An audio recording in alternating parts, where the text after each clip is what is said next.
Okay, so we are back at camp. Didn't quite make it to the car show today. I was held hostage. So I'm here with my dad and my Uncle Milton, who's not really my uncle. They were telling me the story this morning about how they've been BFFs, probably for, well, all of their lives pretty much. So I'm going to let you get an interpretation of their story, and this is grumpier old men sitting side by side. What is it? Martin Landau? What are the guys' names? Landau and... That was... Anyway, but here's two guys, and they're both looking at hot rod magazines, so go figure. Introduce yourself, starting on my left. Daddy. And? Uncle Milt. That's right. So, who wants to start with the story of how you guys met and became friends? Oh, let's see.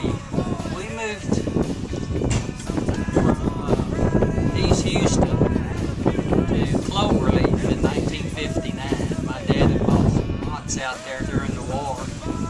And then my mother wanted a new house, and Daddy had those lots, so he decided we was going to clear that land and build a new house. So that's what we did. And in the meantime, I think I was 10 years old at the time. And across the street there was a red-headed kid. I don't even remember his name. Alfred, yeah, it was Alfred something. And his little brother, Bobo, was playing with Alfred, and I don't think Bobo ever met any enemies. He seen me over across the street and come walking over there and introduced himself. And he looked so much like Glendale that when I met Glendale, I thought Glenn was Bobo. You know? And then they lived around the corner from us, and there was a vacant lot that we used to cut through and then jump a wooded lot. We'd walk through and then jump the fence, and then we was in Glenn's backyard in that apartment house they lived in. And then from there they moved down the street to another house. And then I guess that's probably when we started spending the night with each other. Because I remember spending the night in that old house over there on, what was that, Garber Lane? Garber Lane. Garber Lane, yeah. Tell me about taking your, was it a 22, a little 22? Oh yeah, by the time we were in the 7th grade, I don't know when you got your gun, but my dad gave me a rifle for Christmas when I was in the 7th grade. And by then, Glenn's family had moved across I-10, which was probably only maybe 6 or 7 blocks, really, you know. We lived 3 blocks from the highway, and then he lived in a little housing addition directly on the other side.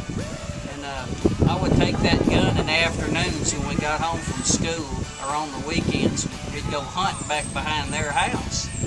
And one day I didn't have any shells for my rifle, so I took it off the wall. We hung our rifles on the wall at that time. So I took it off the wall, walked down the street into the corner grocery store with this gun in my hand, bought a box of 22 shells, then went out the door, run across the freeway to Glenn's house, and then we all went hunting out in the woods. That wouldn't go over too well in Houston these days. No, I can't see anybody doing that nowadays. No. So what's going on this weekend? Lone Star Street Ride Association annual car State show, run. state ride. What are you looking at? What am I looking at? Hot rod. And what are you looking at? Street ride. Wow. And when we pulled up, let me just preface by saying when we pulled up, there is 1, 2, 3 seats. We pull up and they're both sitting side by side in the same double-seater rocker. Yeah. Share We're looking at 2 different magazines, and he might have something he sees, and I might have something I need to show him. So we're killing 2 birds with 1 stone. That's what it's all about. I'm going to tell you the story about how we used to ride his motor scooter out of it. And go, that's where we learned to ride motor scooters. Daddy had a 1951 Cushman that was so heavy. It took me a long time. He tried to teach me how to drive it when we still lived in East Houston, but it was too heavy for me, and with him sitting on the back, I ran it through the ditch with him on the back of it. And that was the end of my motorcycle driving training until I got a little bit bigger and could handle the thing by myself. Daddy always worked 3 to 11s, you know, the evening shift. So when we got home from school, he's at work. He didn't get off till 11 at night.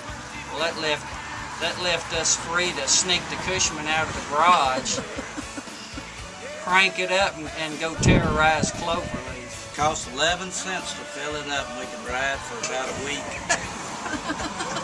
So we'd have to sneak milk jugs or Coke bottles and go sell them. You could sell Coke bottles back then and get a money back deposit on them. So did you guys get an ass whipping at all? Did you get caught? Now, we got ass whippings regular. Yeah. Mainly because I sat on the back of that little trunk lid. We'd hit a bump and my butt mashed the trunk lid in like this. So when we got through, we'd have to beat it back out. That was a dead giveaway to Dad that we'd been pumping somebody out the back of the scooter. All right, well, till tomorrow when we're at the car show, and you guys can give me the full rundown on your get-ups.